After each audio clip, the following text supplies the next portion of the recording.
we know what day this is coming out, Grant. It's coming out on Tuesday, right? And with the NFL Tuesday, draft, Tuesday, Tuesday with the NFL Didn't draft, know with we the were NFL scheduled. draft. We're scheduled. Hey, Grant, special teams, special plays, special players. Our boy Quan Jackson drafted to the Titans. Special teams legend right there. Former Waterboy podcast attendee. Where did he go? In round first pick around 6 or like round fourth? 4? I think it was round 4. But what? Special teams. Let me verify. Special plays, special players legend. The nephew of Ed Reed. Our boy Pratt going round 7. That was absolute slander by the NFL. He should have gone 3 rounds earlier. Disgusting. Absolutely fucking horrendous. Sincere Haynesworth, our other legendary Waterboy participant, going to the Saints. So commendment to him.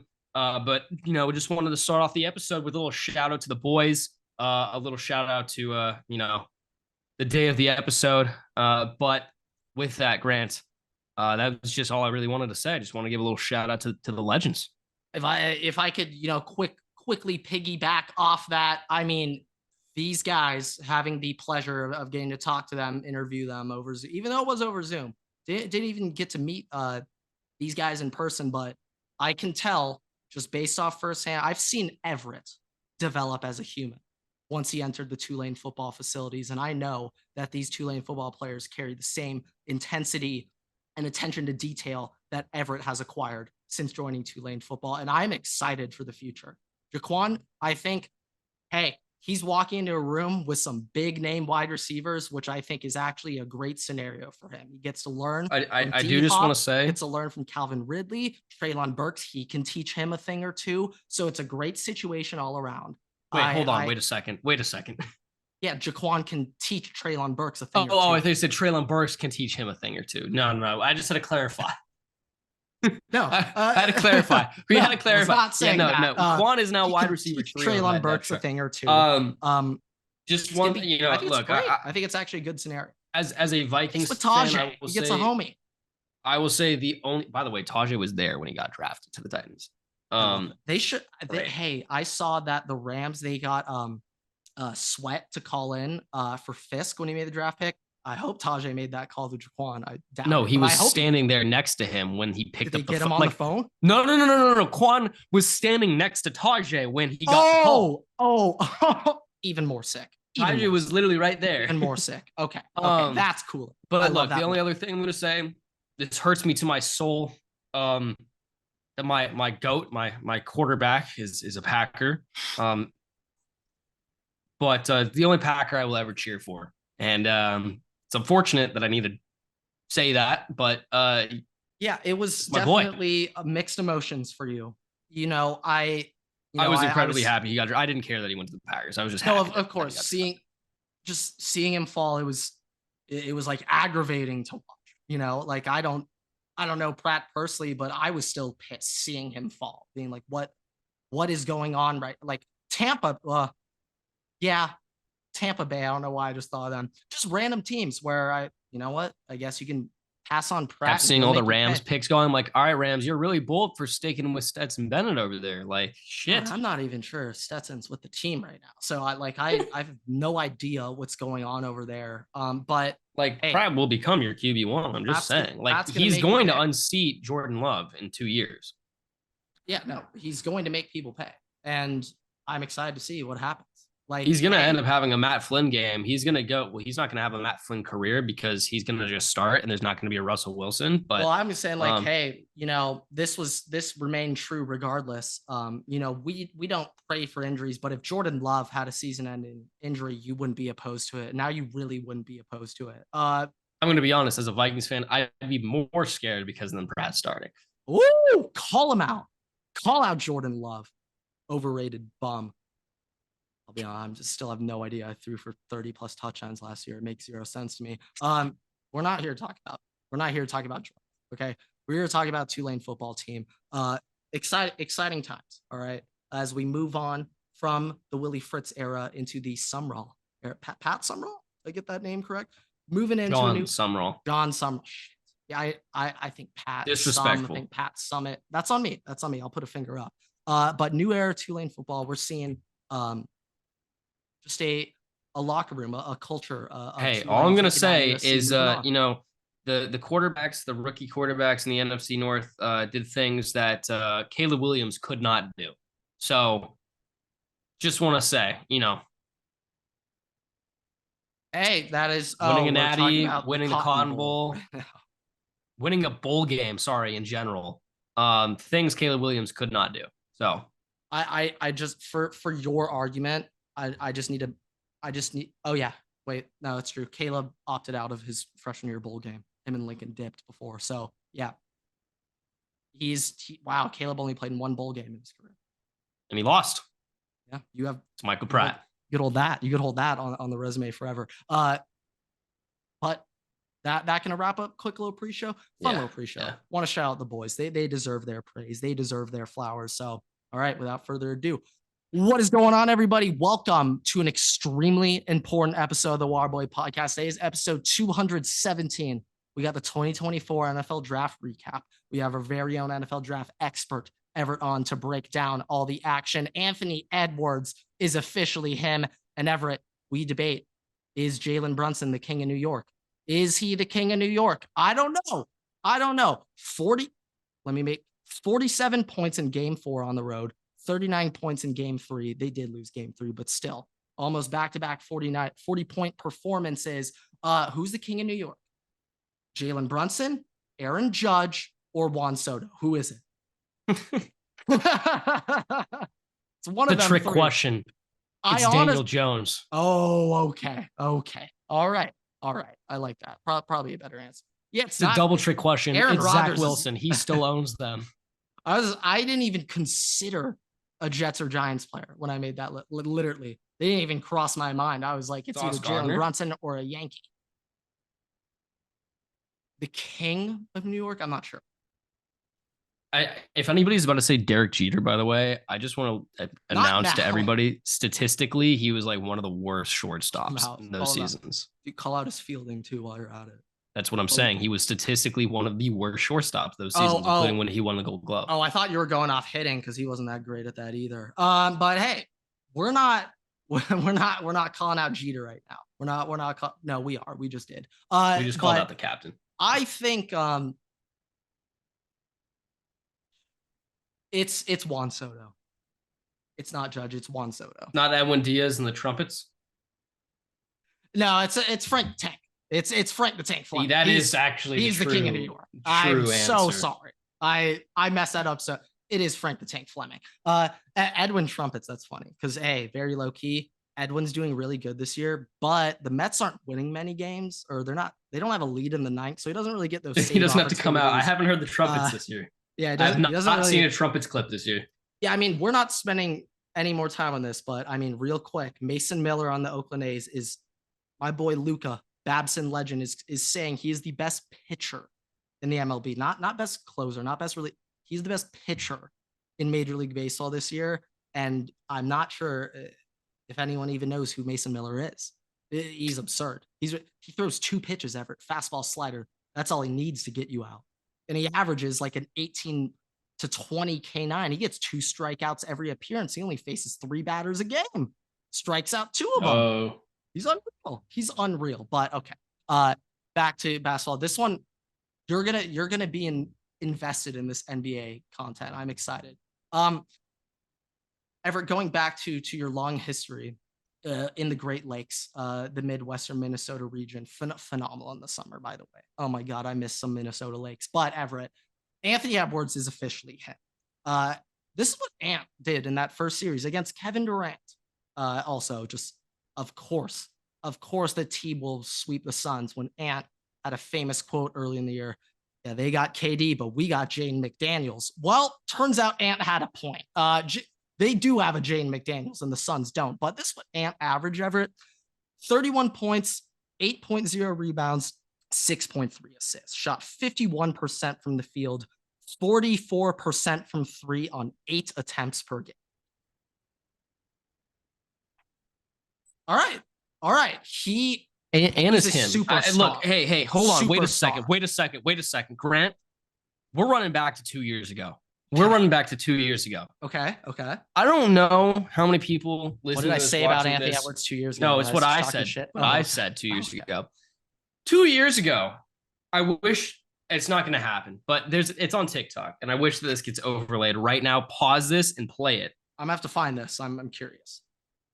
I said 2 years ago, I will Anthony find this. Edwards is a better player in the playoffs than Devin Booker. And I don't even know, but I'm not even sure if Anthony Edwards had played in a playoff game at that time, and you still said it. So I still think said it, that's even and you more were sitting credit. there. I think you were laughing, and I'm like, Probably. no. And everybody in the Definitely. comments was like, "What the fuck is this?" All right, who's fucking laughing I was now? certainly All laughing right? because I believe that was right after the Suns made it to the NBA Finals after that season. So that would have made sense. Like I'm gonna try and find this right now, but I've been proven right. I'm just saying, you know, next time anybody is saying and trying to trash my takes, give me some time. All right, I cook. All right. But give me a window. All right.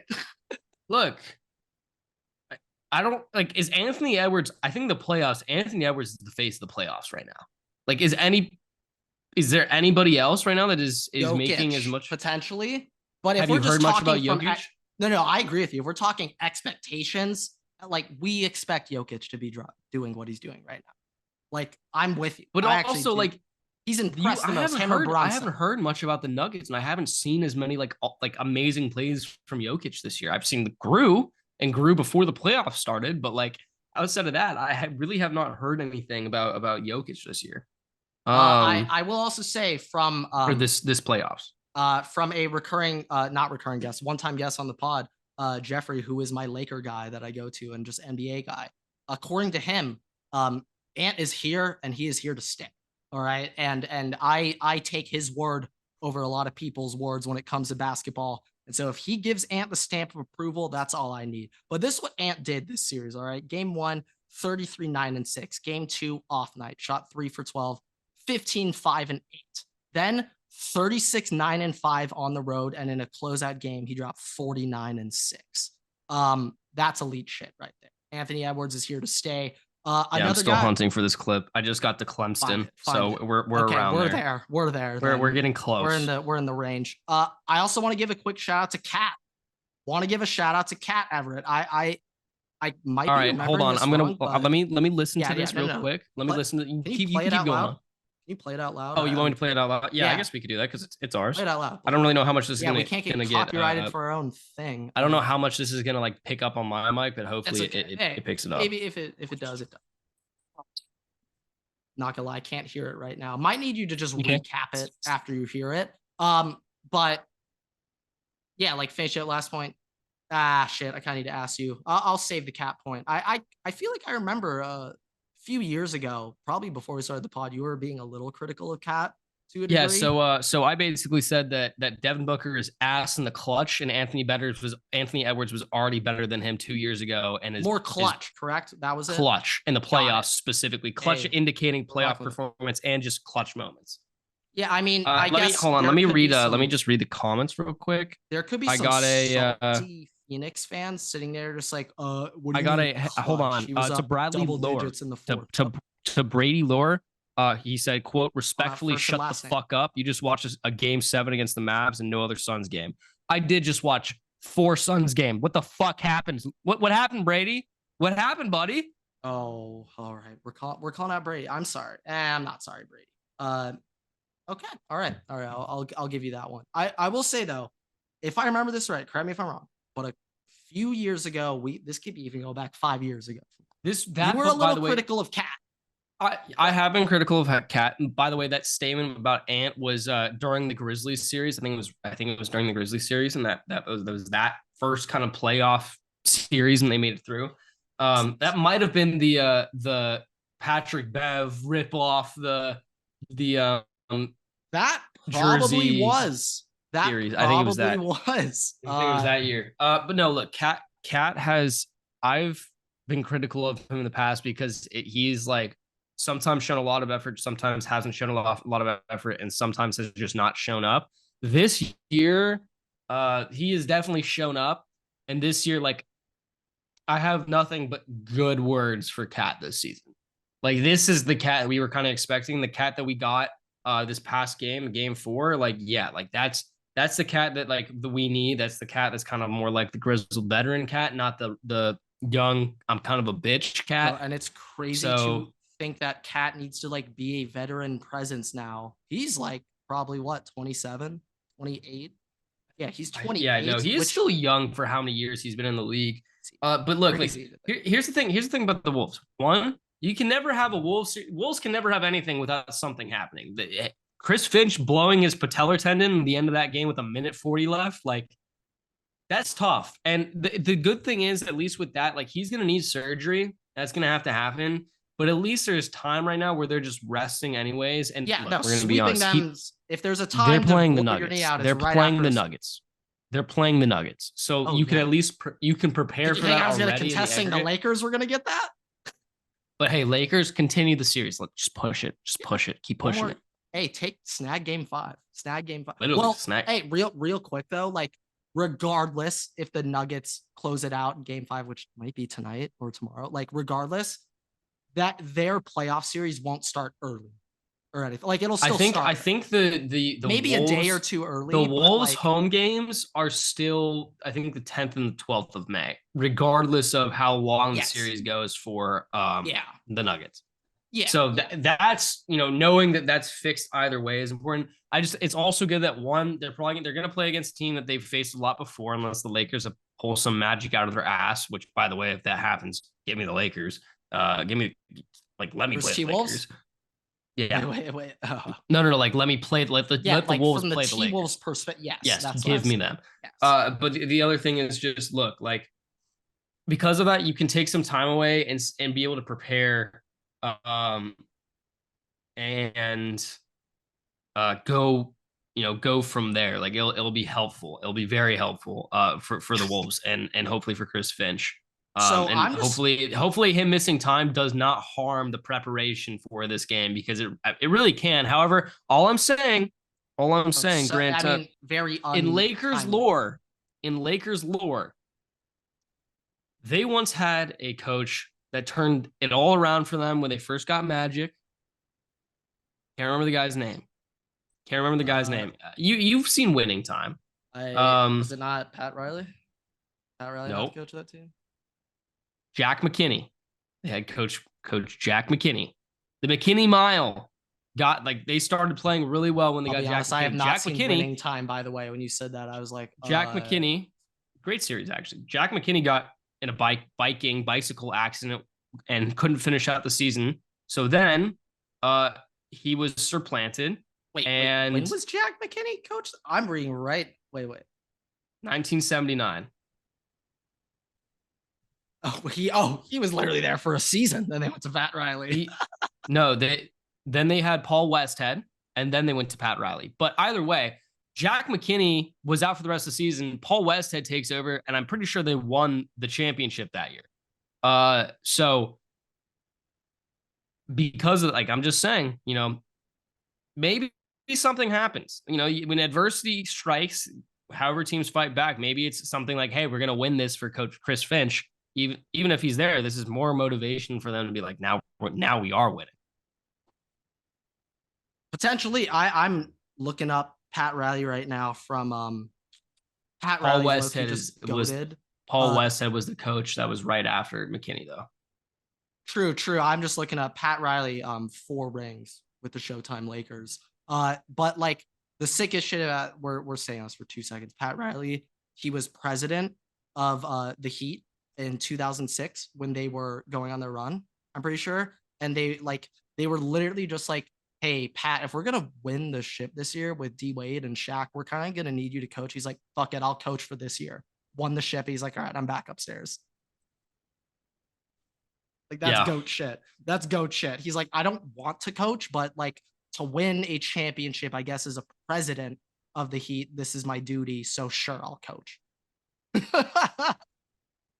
That's just way too baller. But I'm looking up right now. Nuggets and T-Wolves, they split their series this year when they played. They 2-2, which Lakers, I'm pretty sure, were winless against the Nuggets in the regular season, maybe 1 win.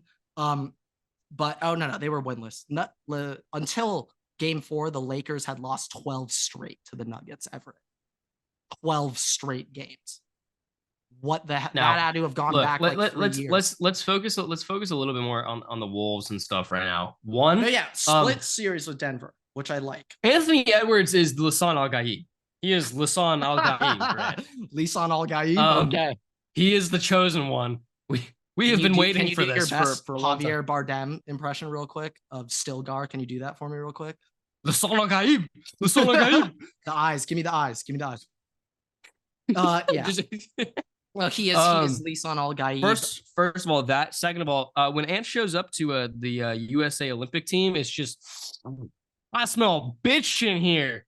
To Steph, to KD, to Booker, to Beal. Definitely Beal to didn't Beal. make the team. Beal didn't make the team. Okay. Hell no, bro. No, Anthony. Remember when that Anthony trade Edwards happened? is We were both the, sitting here like, yeah, they don't really have anyone off the bench. And then Bradley Beal just put up a stinker. So, but no, look, I think that people are finally seeing what Ant is, and it's taken so long. And like you've been watching, he's been doing this stuff for like at least the last 2 years, and to see him finally get his credit and to see him show up in the playoffs, like this is what makes his role in the Adam Sandler movie should have been enough, but it wasn't. Should have been enough. This is what changes directions for teams in their entire history. Like for the NFL, Patrick Mahomes, when Patrick Mahomes came out in the playoffs and he went and almost beat he should have beaten Tom Brady. Yeah, fuck you, D Ford. Up all sides. It's all but coming out and having that happen, like that altered the direction of the Chiefs franchise. When Jordan came out, like it took Jordan a couple of years before he started making a difference. Oh, it took him a while. Took him a while, MJ fans. Then he finally did. By the way, when he finally started, when Jordan got his sidekick, his Robin, that's when things really started. 7 years, $17 million man, Scottie Pippen. And Anthony Edwards has his Robin and Jaden McDaniels. He has him, his defensive guy. You can say Dennis Rodman, I guess, but they have their center. Well, I'm saying the one thing I will give credit to Ant. Averaged 19 and 9.5 in that playoff series. The big thing for me, though, he shot 52.3% from three. But Jaden McDaniels limiting KD and Booker to sub 26% shooting. Like that. I don't know exactly, but I would bet Ant was guarding Book. Or was he getting they were switching. They were switching. They were all switching around. Like I honestly still, my favorite moment in all of this is the fact that KD that a fan said to Ant like ISO on KD or like go with KD, and then he went against KD and just shot a 3 right in his face. Like dialed that. So there were actually I'm not sure if it was necessarily hate or like praise, but Ant had a quote over the weekend. They asked if Michael Jordan was playing now or you were playing against MJ, do you think he'd guard you? He was like, hell no. I'll be honest. I like that though. I like that. Well, this say like regardless of how you answer that, yes or no, how you say yes or no is how I view that answer. And he responded to that hell no in the best way possible. Like he's confident in himself. Like I think to be a superstar, any sport, you need to have a little irrational confidence in yourself. Thinking. But also, by the way, like just a little bit. Through a 4-game series, I know it's different if they go against the Nuggets. Also, keep in mind, I'm pretty sure that the Wolves have the series lead on the Nuggets this year. It's split, but they played split 3 times in the past like month, and the T-Wolves are 2-1 since March. But 10th. Also, like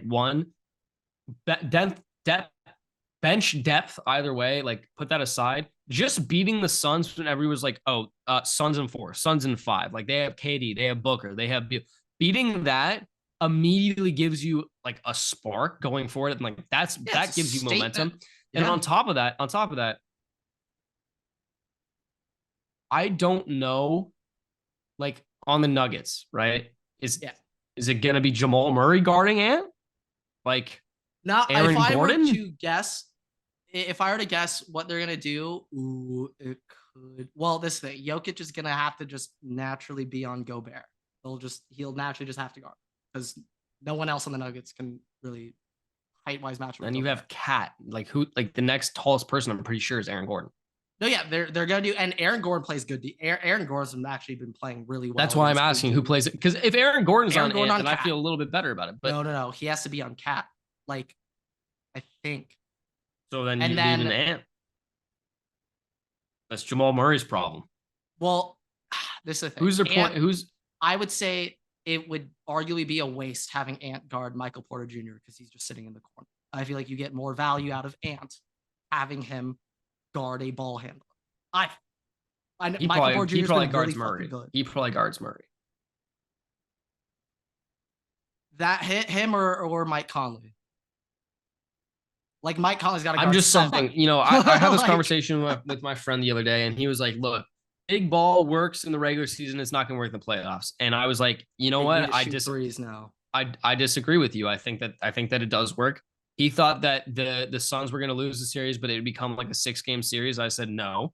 Obviously, that they ended up sweeping the Suns, and then he was like, "I think the Nuggets are going to win the next series." I said no. I think they'll win. I think that the Wolves will win in at least 6. It's like, give me 6 games. Okay, T-Wolves in 6. I think the over-under is at 6.5, but I think give me T-Wolves in 6. For like length of series, it's set like they expected to go 7. No, like that's what I'm saying. I'm saying that. If there was a line.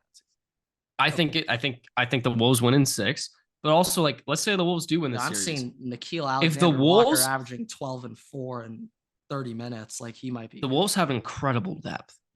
Like that's why you can make these. They have incredible depth. And also, if you're the Wolves, and let's say the Wolves win this series versus the Nuggets, right? You come out, you win this series. I don't think that I think they make it to the finals. Like you have momentum coming off the beating the reigning champions in the Nuggets. And I'm so with you on that. Yeah, those are the two. I don't care if it's OKC, whoever. Like they're going to the Wolves will be in the finals. I mean, realistically, if they played OKC, dude, Ant would be picking on Jalen Williams for fun. Picking on like a deer in headlights. All right. It would not be okay. Who is OKC playing right now? They're up 3-0 on the Pels. Oh. Without Zion. So. Which I'll be honest, Zion, when he got hurt in that Lakers game. So they either play the Mavs or the Clippers next then. So I mean. I think is that 2-2 or 3-1? Let me check real quick. Sorry. Yeah, I'm not entirely sure. Pretty much, if there's one thing I can confirm, the Celtics definitely going to be. No one can compete with them. Bucks down 3-1 right now without Giannis and Dame. So I mean, that was the only one. That was the only one. Yeah, I mean, playoff Doc. Ooh. Tough one. My Knicks Eastern Conference Finals prediction though, looking great. I got the Knicks. No, I think I said Wolves. I think I said Wolves and Celtics. I think that was my pick. Was Wolves and Celtics. I'm just saying it's about time. It's about time that there's some recognition. Even in season, the disrespect to the Wolves with the OKC stuff and them keep it coming. I think that it's making monumental difference. And also the swagger that Ant has, like, when was the last time you saw a guy in the NBA doing the stuff that he's doing right now? When was the last time you saw that? Define stuff that he's doing. Are you saying like yamming on a dude, flexing on him, hitting the two? Well, there's yamming, he's in the end of the game doing this DX stuff. Suck it. Yeah. No, DX, he's like this, just the random stuff that he says when he's in interviews. I'm trying to think the last time I can think of an NBA player who was like this. Yeah, we're not talking about Baker Mayfield. I'm trying to think right now, and I'll set this date to 2010 for as far as I go back.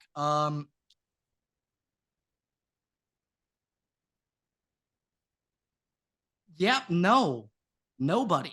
The only person, no, because when Steph did his shimmy shit, it wasn't like I'm stronger than you better. His was annoying. When Ant does it, it's fun. Like you want to get behind it. So shit. But also, like, by the way, just storyline wise, this is how it always, I swear this is how it always works in sports.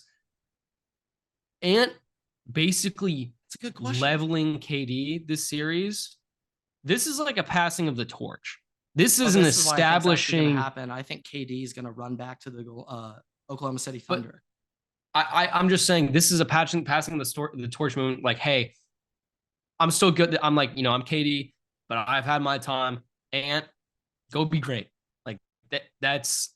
Well, I think we'll see how the rest of it goes. I think kind of taking that, like accepting it, like earlier in the year when Ant was like clapping in KD's ear, and you see KD just like laughing when it's happening. He's like, God damn, the kid's got a point. All right, he might be onto something here.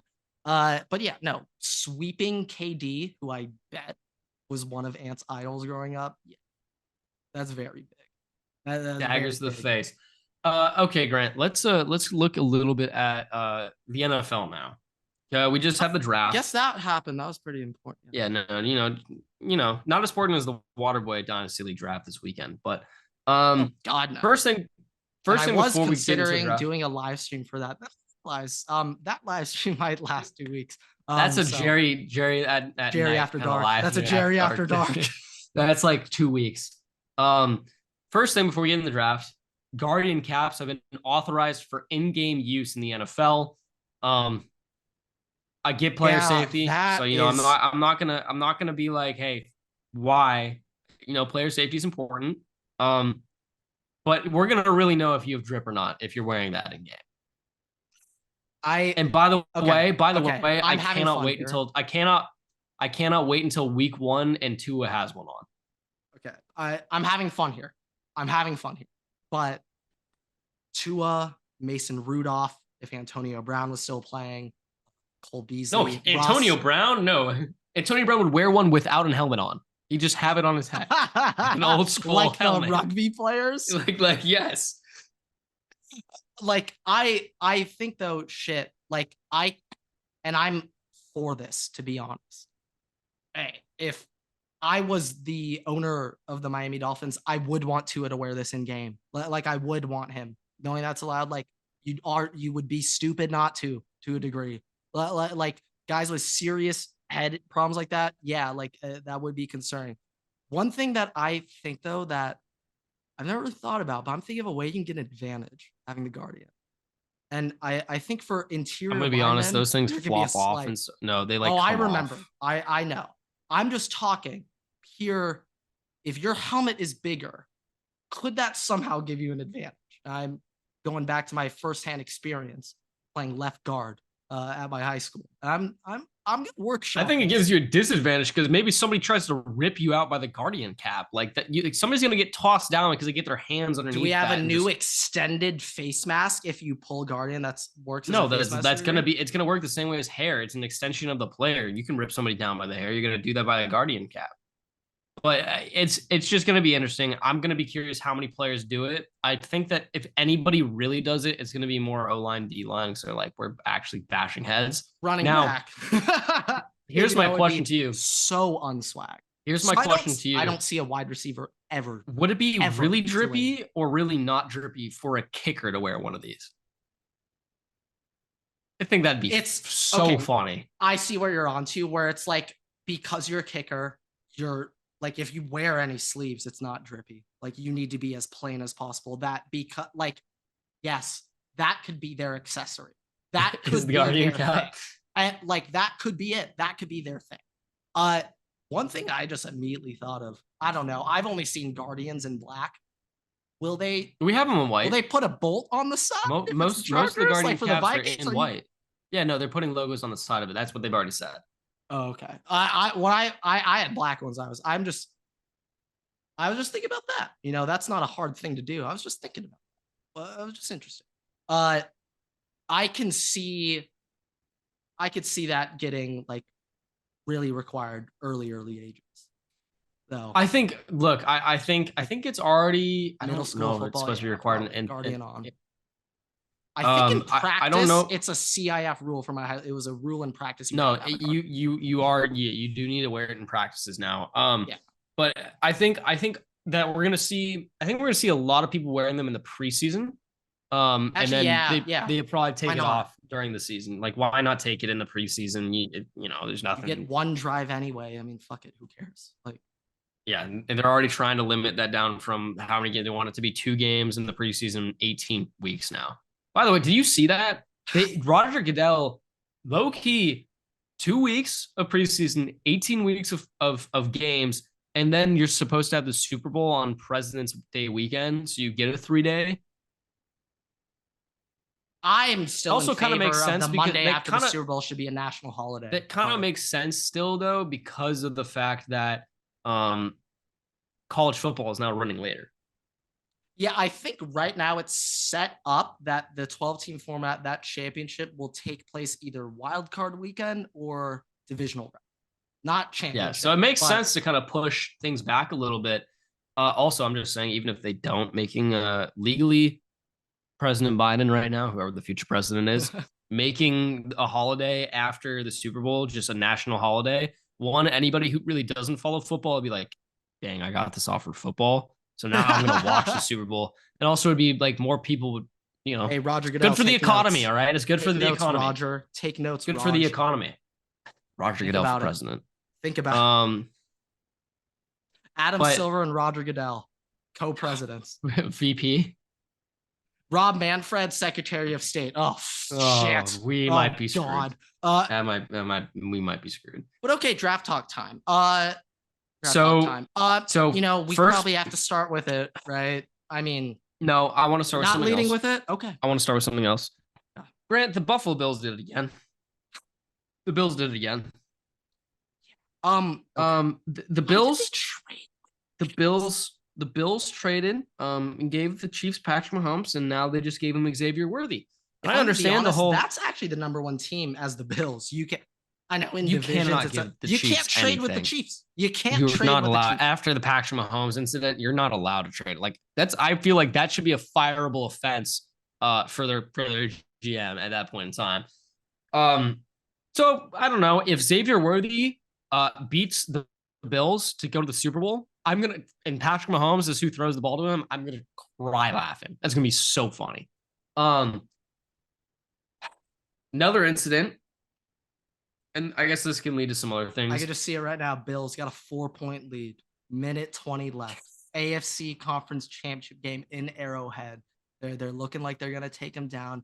And first play of the Chiefs drive is a fucking 50-yard bomb to fucking Xavier Worthy, and they're on the 25-yard line. I can already see it. I can already see it happening. Right I think the most interesting Sky Moore thing, scores the touchdown. I'm kidding.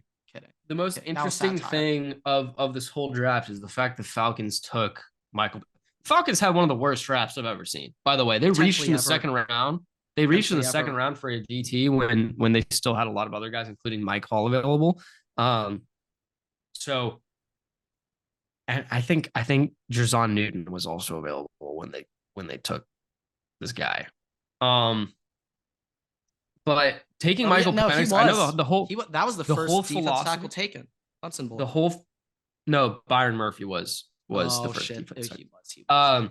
I know the whole philosophy with getting Michael Penix was that, we don't know if we're going to be drafting that high anymore, and it'd be a great problem to have because we've been in quarterback purgatory for the last 6 seasons. So to have a problem where we have this backup quarterback and we're going to be drafting at 30, 31, 32, whatever going forward, like at least we have a quarterback, that we can go to because Kirk Cousins is old and coming off an Achilles. But at the same time, dude, your defensive line and pressure rate is like one of the worst in the league. Like defense wins championships either way. If you don't have a defense, then you're going to look like the Vikings 2 years ago when, Daniel Jones looked like the second coming of Michael Vick. So, it causes some problems. However, was that the Ed Donatel defense? Was it shout out Ed Donatel? Or if you're Daniel Jones and his agent, shout out Ed Donatel for the 160. Okay, just make sure.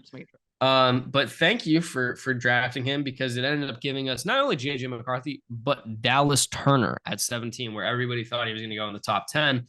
I told you I'm not going to explicitly say what I told you when I said at like pick 12 if we got Dallas Turner.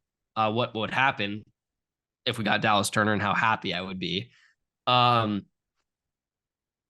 But I legitimately had no words to explain how excited I was that we got Dallas Turner. I was more excited about getting Dallas Turner than I was about getting JJ McCarthy. So I'll be honest, you know my base. I'm a college football fan, but I'm a nut. The big thing about Dallas Turner for me, and the greatest college football coach of all time, and I don't think Bama fans would even disagree saying it's Bear Bryant anymore. I think they would all say it's probably Saban, best college football coach ever. If Nicholas St. Nick Saban trusts a true freshman to start at edge on his defense, then that means a lot to me. I value that a lot. If you're a 18-year-old true freshman starting at edge for the Alabama Crimson Tide opposite of Will Anderson, no, that means a lot to me. That's got to matter there. And to get that stamp of approval, I know the production might not necessarily be there, but he's had DCs moving all over the place. Pete Golding went from Bama to Ole Miss last season. He's had moving parts. He hasn't quite had that stability that other Alabama pass rushers got. And I think you getting him at what, 17? 17. We had to trade up a little bit, but we got him at 17. But like, I think he might not drop double-digit sacks a year one, but like, yeah, I'm expecting him to give you 6.5 and be pushing double digits consistently year in, year out after the season. Like, basically taking, we're losing Danielle Hunter, but like then getting Jonathan Greenard, then getting Dallas Turner, then getting Van Ginkel, then getting Blake. Like, there's been a lot of improvements to this defense just after losing one player because they, like that all of that money that we would have paid one guy went to the rest of these guys. Yeah, and I mean, Danielle Hunter is excellent. He's yes, phenomenal. Yes, yes. But it's like, hey, Dallas Turner is a prospect that could fill that mold. It'll be tough for him to do it year one. I'll be honest, but like, no, but also at the same time, look what happened. Look what happened with the Texans when not Dallas Turner, when Will Anderson came in, like immediate impact. Even though he had 9 sacks in the season. Keep in mind, by the way, who was directly across from Will Anderson this season, Grant? Who was across from him? Greenard, which is and hey, I also know for a fact Will Anderson and Turner are boys. Like, and yes, they congratulated each other when they got drafted. They had a video that like FaceTime in that they did for each other. Will Anderson last year, Dallas Turner this year. I will also say Dallas Turner, a high school alumni of the same high school that the Bosa brothers went to. So I don't know how close they are, but they're St. Thomas Aquinas alumni. And I feel like if Dallas Turner called up Joey, I feel like if he called up Joey would answer a thing or two. Maybe not Nick, but Joey would. Now, with JJ McCarthy, I know a lot of people are still out on him. I know a lot of Vikings fans were kind of, it was a split margin on JJ. I also want to say if Kevin O'Connell and Josh McCown are both like JJ is our guy, then JJ is the guy. Is right? McCown your quarterback coach now? Yep. Like if that is the guy that if that's the guy that they decisively are saying this guy is going to be him, you have to put your faith in that. You have to you can't just be like, oh no, JJ McCarthy sucks. These people do this for their jobs, for their careers, and they're both considered consensical quarterback guru guys. So if they say that JJ McCarthy is going to be elite, he's going to be elite. This is not a Christian Ponder situation where you didn't have the stuff around him to 12. You didn't have the tools around him. You didn't have the quarterback development guy. I'm pretty sure Leslie Frazier was the head coach when we drafted him. And Leslie Frazier is a defensive-minded guy. Of course it's not going to work when you try to stick him in that position. You don't have the stuff around him to build. You don't have a top wide receiver there. The Chargers you don't have a top tight end. Defensive mastermind Brandon Staley.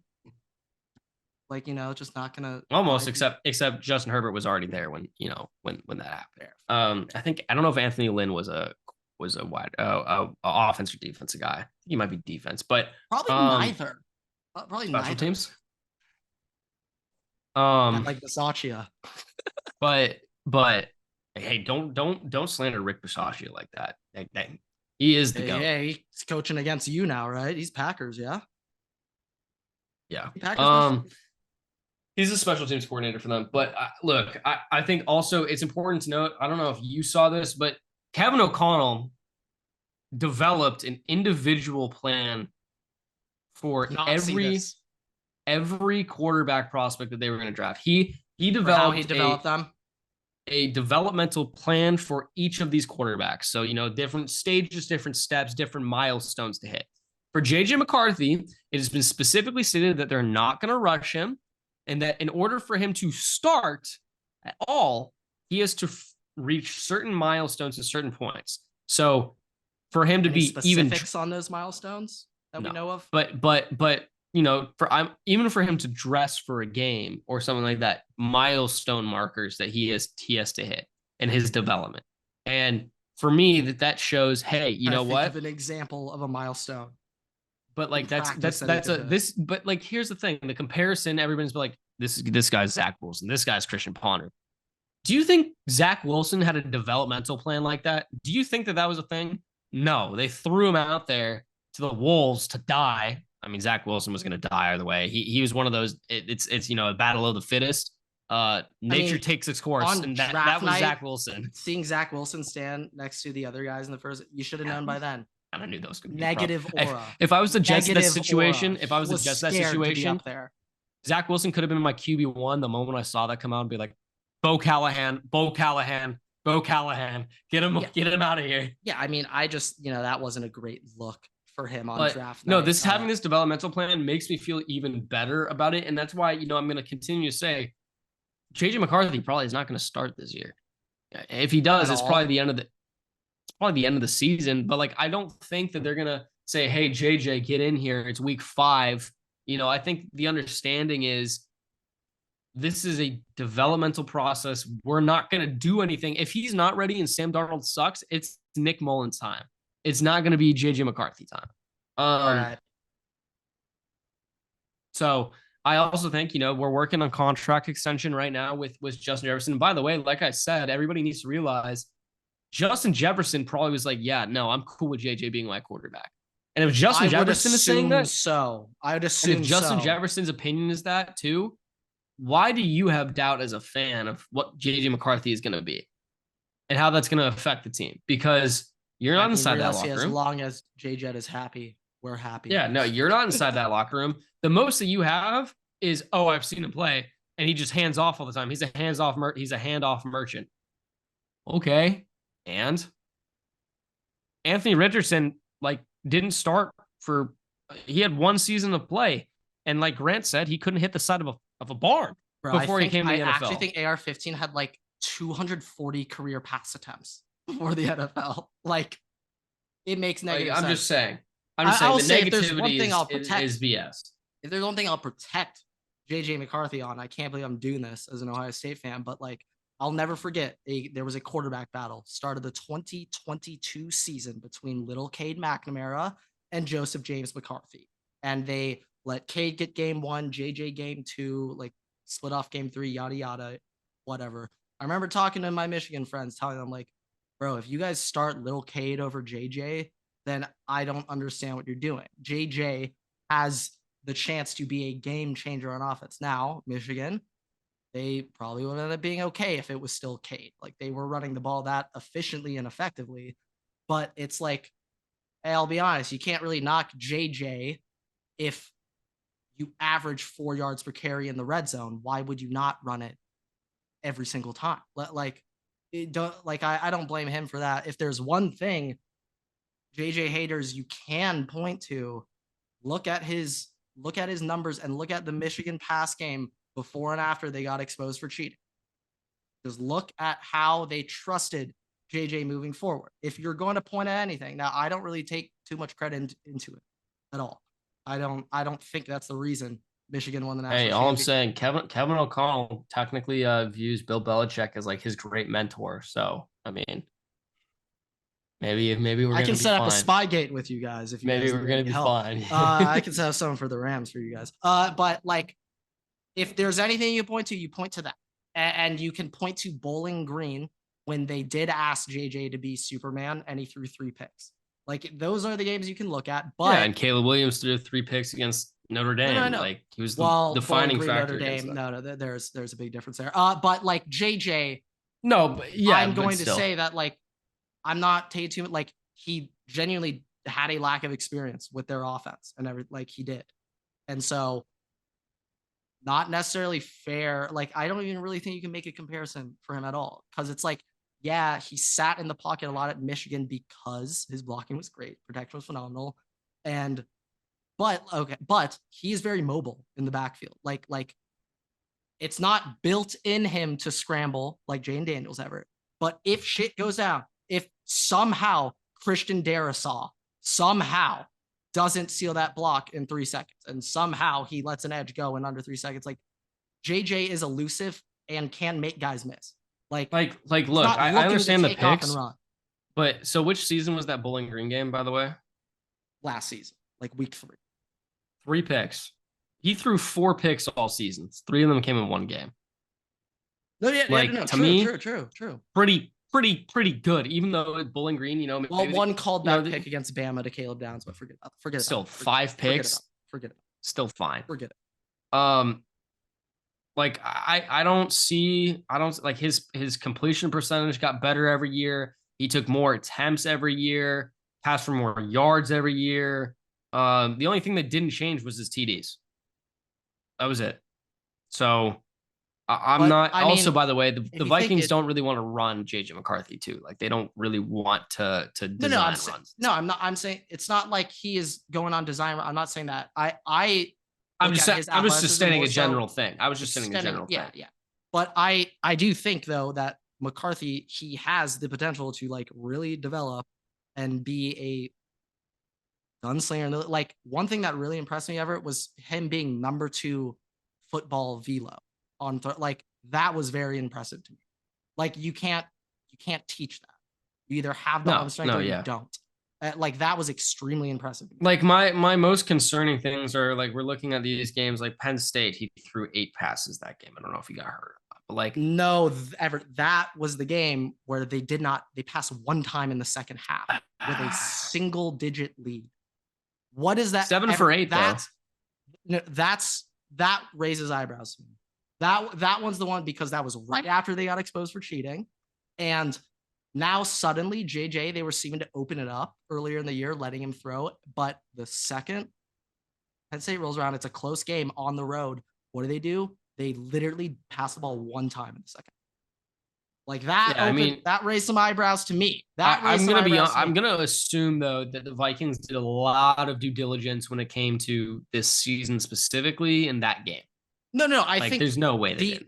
I do think that right now the Vikings approach being like, we don't plan on playing him this year. That shows that they did their homework on like he does not have the experience that other quarterbacks have. It's just a fact based on snaps. He's also only 21. Like it's not, you have the ability to sit him and take time to develop him.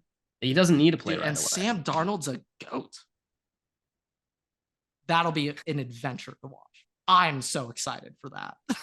But like I have no idea how it's gonna go. It's just the other thing to say is look, in every year, people's are like, why did we do this? This is a horrible pick, whatever. Like Patrick Mahomes was graded a C. Justin Jefferson was graded a C.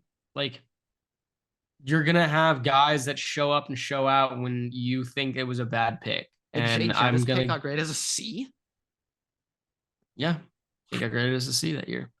So I you never know what direction these things are going to go. But yeah, we can talk about a little bit about the Chargers if you want to reflect on that.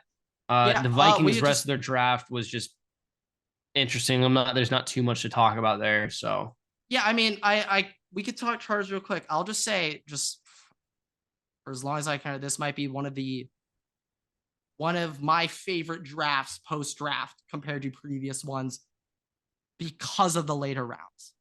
Like last year, Tom Telesco's decisions were just mind-boggling. Like he took Max Duggan 7th round last year. It was like, dude, what the hell? Why?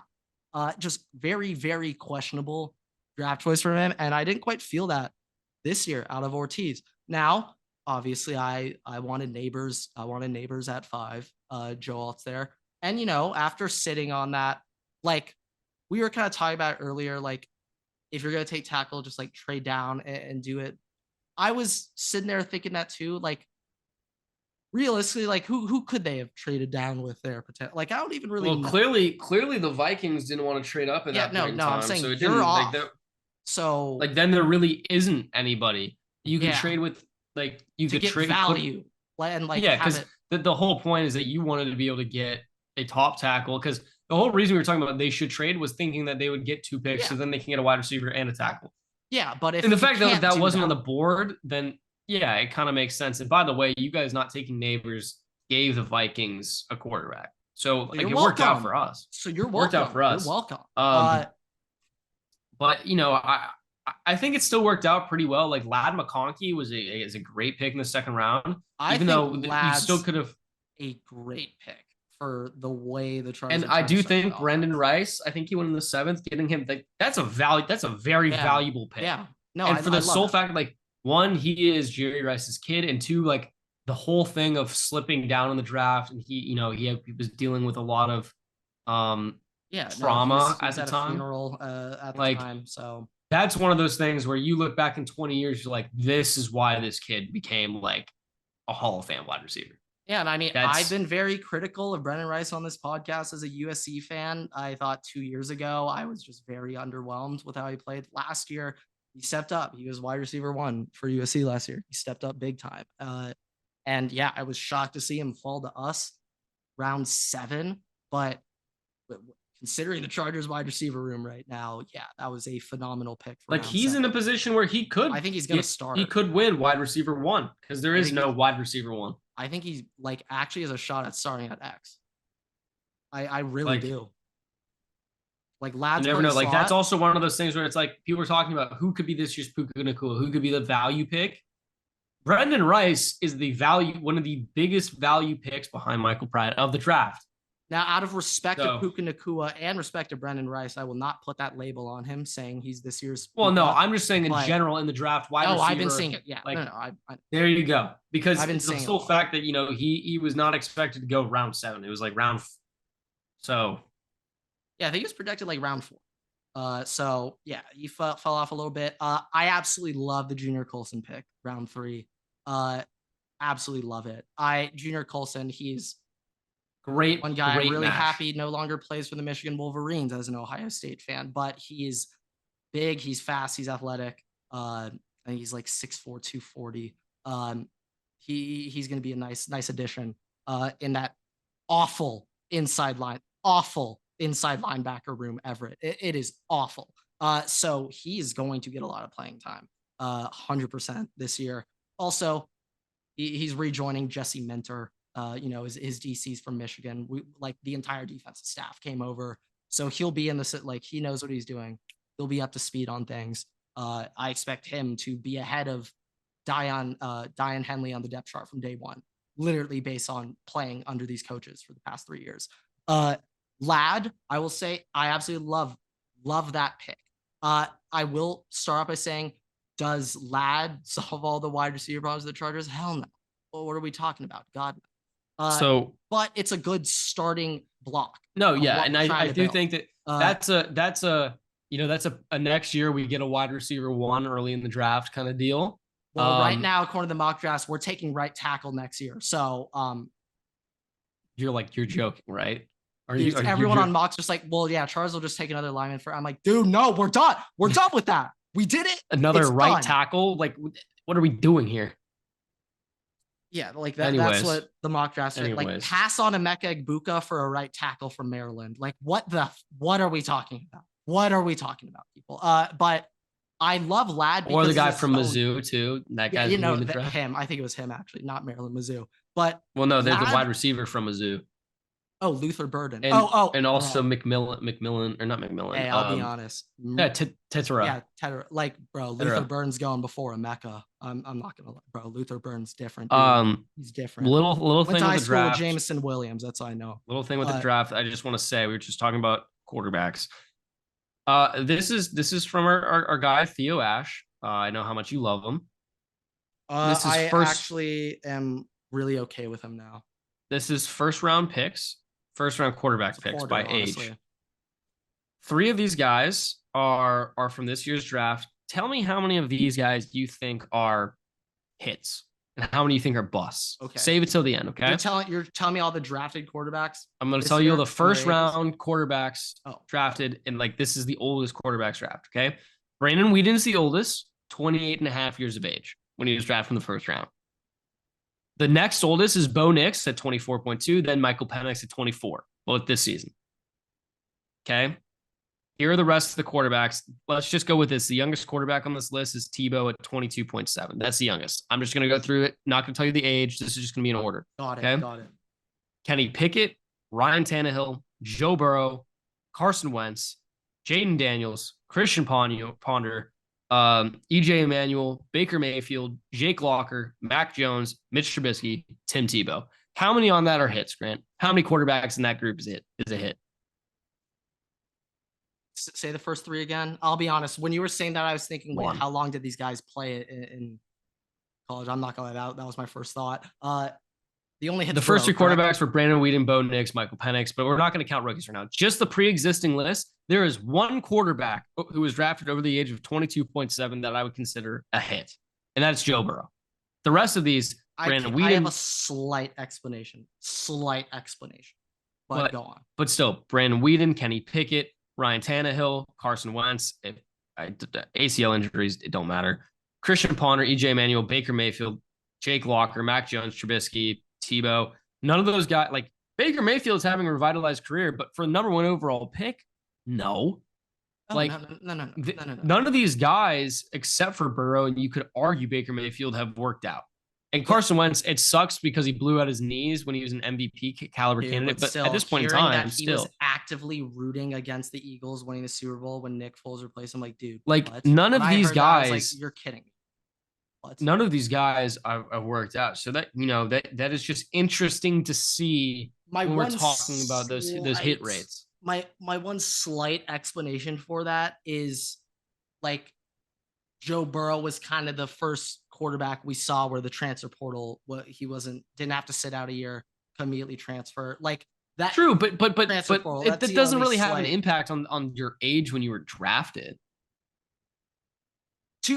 Slightly to a degree. Like I don't think that's a fair argument here. Just sitting behind dudes. So by that logic, then Michael Penix. No, I'm with you though. Then that logic, all 3 of these guys will work because all 3 of these guys transferred. But Bo Nix, I'm interested how he's so old. Like Jane Daniels, I know, like he was out. Like Penix was obviously hurt for a while. Like Bo Nix, I think Bo Nix had a medical year. He's a 5-year starter, and I'm not sure he sat out a year. Well, he also got a COVID year. He got a COVID year. I got you. I mean, real quick, some Bo Nix lore. His true freshman year starting at Auburn, he beat Bama, and everyone thought he was going to be the GOAT. No, I remember. Anyways, I just thought that was an interesting point considering most of these quarterbacks are old and the hit rate on the older quarterbacks is not as good as you would expect it to be because you're always like, oh, these guys why did the Falcons draft a 24-year-old dude to sit behind? They thought that he was the second best quarterback in the draft, and they were like I said, they're like, oh, we're not going to be in this position to pick a guy by the time Kirk retires or something, so let's just get him now. By the way, they also later said that they don't want to reach on players, and that's why they reached on so many players this year. Horrendous. Am I the crazy one? We don't want to reach on guys with Michael Penix, I think. And the guy in the second round, or Hirohu, or whatever his name is. Yeah, very questionable. Oh, sorry. Real quick, what I want to say real quick about Chargers thing again. Ladd as a pick, now, I'll be honest, I forgot he ran a sub 4.4. I'll be honest. I wiped that from my memory. Totally forgot about that part. But what really impressed me about Ladd's profile is that I believe he's number 1 in the class in he's either number 1 or behind Marv and Neighbors in zone yards per route run. I think he's number 1. Oh, okay. Maybe number, or like I know it was over 3, which is absurd. The one thing that I really like about that pick, Ladd, zone beater out of the slot. I think with the way the Chargers are going to set up, a lot of teams Probably gonna be running a lot of zone. Stop the Chargers. All right, we're gonna see a lot of big boy, boxes against the Chargers in their run game. Like I'm expecting most of the time teams might be in 7-man boxes against us, and with that, I think Ladd is like the perfect zone beater to get. I'm not saying he's all right. gonna put up I 1,400 cannot yards. confirm. I cannot confirm whether this is real or fake. The Falcons posted their picture, their card. Yeah, of, I saw it. I don't know if that's real or fake. I don't know. I'm seeing it posted. I'm seeing it posted on some like. I'm seeing it posted on some non-joke news sources for sports. So I mean, I'm not entirely sure. I'm not entirely sure. But hey, I'll be honest. As a guy making TikToks in the past, Michael Penix's last name auto corrects to something else, and so, like if it's a quick tweet, you can get a slight pass. But for a graphic that you stare at before uploading, and for that to be the largest word on the graphic, Everett. I also, you got to realize X and S are very close to each other on the keyboard. Like it really could have been. Oh my God. Wow. I just look, they are, wow. They are like, you could have just fat fingered that. Yeah. But because it's a graphic, no, they don't get a pass. If it was a quick No, definitely not. Quick tweet. If I'm Michael Penix, by the way, if I'm Michael Penix, not only am I pissed that I'm in Atlanta now because I have to sit behind Kirk, but now I'm pissed because of that. I'm like, so everybody just hates me. Like, I mean, it sucks. And my mom went to UW. She's a Washington fan. She's like, Michael Penix went top 10. I'm like, I'm not sure if you'll ever hear from him again when it comes to football. They might have just ended a man's career on Thursday. That's money though. He is, bro, his bag, either way, he 100%. He's 100% getting a second contract, even if he doesn't play anywhere, just because the sole fact that he's a first round pick. You're actually okay. Now I know he's gonna have to play in the preseason. Like naturally, people are going to have an opinion on him. Yeah, he'll have preseason film, but that's preseason. I'm thinking, arguably to a degree, it might be in Michael Penix's best interest to never, ever play a down of football until that contract expires, and the Falcons will just keep him. Fair. Yeah, I don't really know how much else you have to say. We can probably end it right here. I want to say real quick, if I were to just give a winner of the draft, a winner. I'm not sure if you have a team in mind, but I think that a team that maybe not exactly win, but just, oh my God, what a reload. You're not going to like it. The Eagles. The fact that they really got Quinyon Mitchell and Cooper DeJean, I was like, what the hell am I? Like, correct me if I'm wrong. Eagles corners last year were just like they're spending a lot of money on them though too. Awful. Look, yeah, I know you're strong opinion about this team. So I think teams that did well, Vikings did well, Chargers did very well, Cardinals did very, very well. They did really, really well. Look at their. You know what? Honestly, it might be like the Raiders have an argument to make. Brock Bowers and JPJ first couple picks. I was like, dude, what, Telesco? Why couldn't you do that with the Chargers, bro? Like,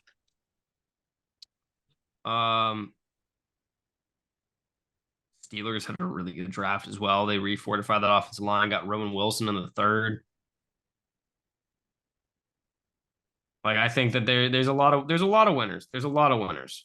I like the Bengals draft too, getting Jenkins and Burton. I think Jermaine Burton on the Bengals is gonna work. Still interested why the Jags got Brian Thomas, by the way. I'm still curious about that after shelling out for Gabe Davis this offseason, but Ridley's gone. I mean, do you think Kirk and Gabe Davis could get it done? I don't know. I mean, before Ridley was there, Christian Kirk was doing really well. He's good. Evan Ingram is there too. Remember that? Like, I'm just kind of surprised. I didn't think they needed Evan Ingram. Evan Ingram. Tight end. Oh my God. Ingram, I see I think Ingram, I'm like, Oh, wow. Wow. Yeah. Anyways, with that, thank you guys so much for watching, listening to 5 stars. You can find us on Spotify, TikTok, YouTube, Twitter, and on Instagram at Waterboy Pod. You can follow me and Grant on Twitter at Everstakes and at Waterboy Grant. We post new episodes every Tuesday and Thursday on YouTube and all podcast platforms. Make sure to subscribe and turn on notifications so don't miss a single episode. We post on TikTok and on Instagram as well. So make sure to check us out there for exclusive content. Oh, sorry. I hate that Jalen every single time. Dolphin, dude. Oh, that was my steal. That was my steal of the draft. That was my steal of the draft. He's behind Moser in a chain. Oh. Well, he'll probably take over. I'm gonna be honest. Yeah, but I mean, both of them are gonna tear their ACLs by like 6, so probably. But with that, see you guys in the next episode. Waterboy's out.